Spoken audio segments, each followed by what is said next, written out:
Que a graça e a paz de Cristo seja com todos nós, habite abundantemente em nossos corações. Destacamos hoje alguma coisa do capítulo 27 do livro de Provérbios.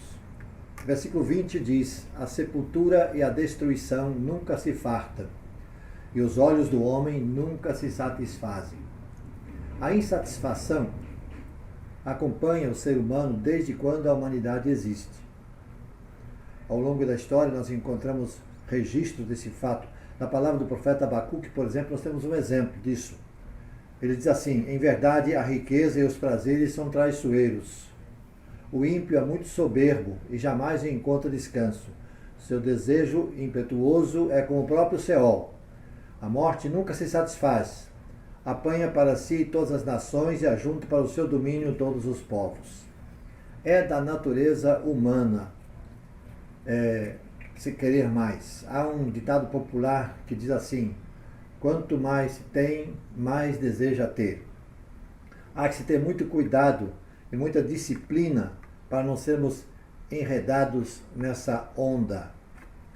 Paulo, o apóstolo missionário, vai dar verdadeira lição de moral quando afirma: sei bem o que é passar necessidade e sei o que é andar com fartura. Aprendi o mistério de viver feliz em todo lugar, em qualquer situação, esteja bem alimentado ou mesmo com fome, possuindo fartura ou passando privações. É nesse contexto, estando ele preso, que Paulo vai dizer: posso todas as coisas naquele que me fortalece. Versículo esse, expressão de Paulo muitas vezes usada indevidamente para justificar certas coisas. Posso todas as coisas, sim, posso comprar uma mansão. Depois também posso ser processado porque não consegui pagar. Paulo não está se referindo a isso, mas realmente de poder viver na situação em que estiver, seja ela qual for. Esse texto que eu li é Filipenses 4, versículo 12. O apóstolo Paulo não diz nesse texto, nem em qualquer outra parte dos seus escritos, que devemos ficar de braços cruzados, esperando que as coisas que nos sejam necessárias caiam no céu. Não é isso. Nem Paulo diz isso, como também qualquer escritor da palavra de Deus não faz menção desse assunto. Pelo contrário, lemos na Bíblia também dos escritos do apóstolo Paulo dizendo: quando ainda estava com vocês, nós lhes ordenamos isto: se alguém não quiser trabalhar, esse também não coma. Pois ouvimos que alguns de vocês estão ociosos, não trabalham, mas andam se intrometendo na vida alheia. Segundo aos Tessalonicenses 3, versículo 10 e 11. A tônica de Provérbios 27 e 20 são os olhos do homem que não se fartam nunca têm o suficiente. O profeta Abacuque alerta para o fato muito interessante quando se refere ao aspecto traiçoeiro da riqueza e dos prazeres, dizendo: em verdade a riqueza e os prazeres são traiçoeiros. O ímpio é muito soberbo e jamais encontra descanso. Pessoas que já adquiriram um automóvel do último modelo da melhor marca do mercado nacional, mas quando é anunciado na mídia, na mesma marca, o lançamento do modelo do ano seguinte, o sujeito é o primeiro na fila para trocar de carro.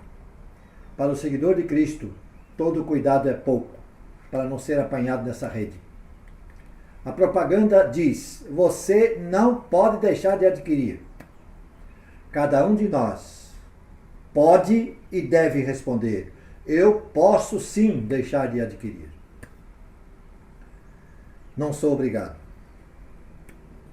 Versículo 17 diz: como o ferro se afia com outro ferro, assim o homem afia o seu amigo.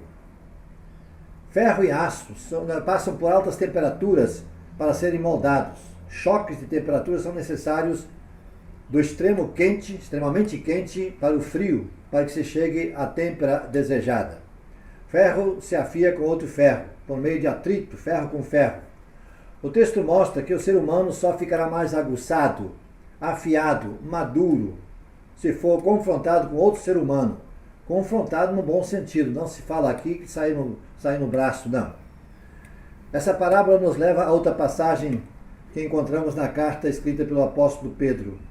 Assim acontecerá, para que a sinceridade da vossa fé seja atestada, muito mais preciosa do que o ouro, que se corrompe, ainda que refinado pelo fogo.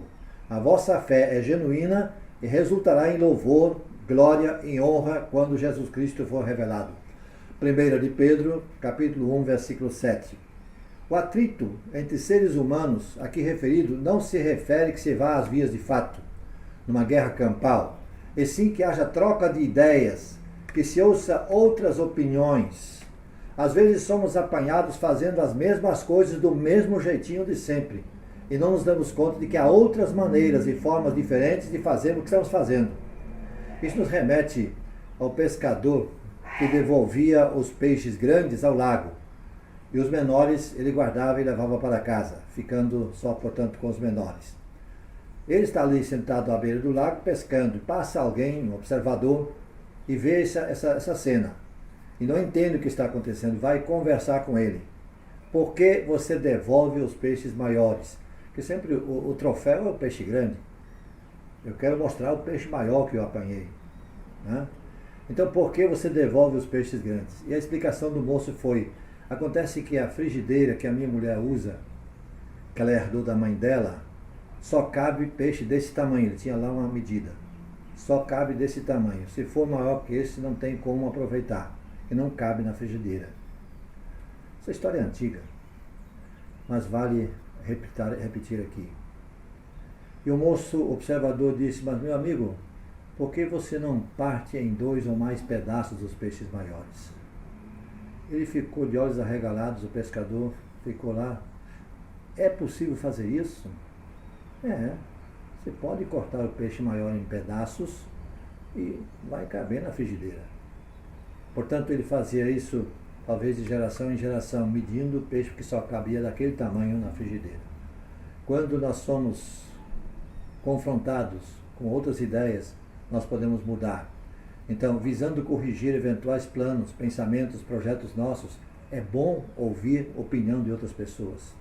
Estaremos sendo aprimorados, moldados e mais aptos para a obra, para o serviço do Mestre na qual estamos empenhados.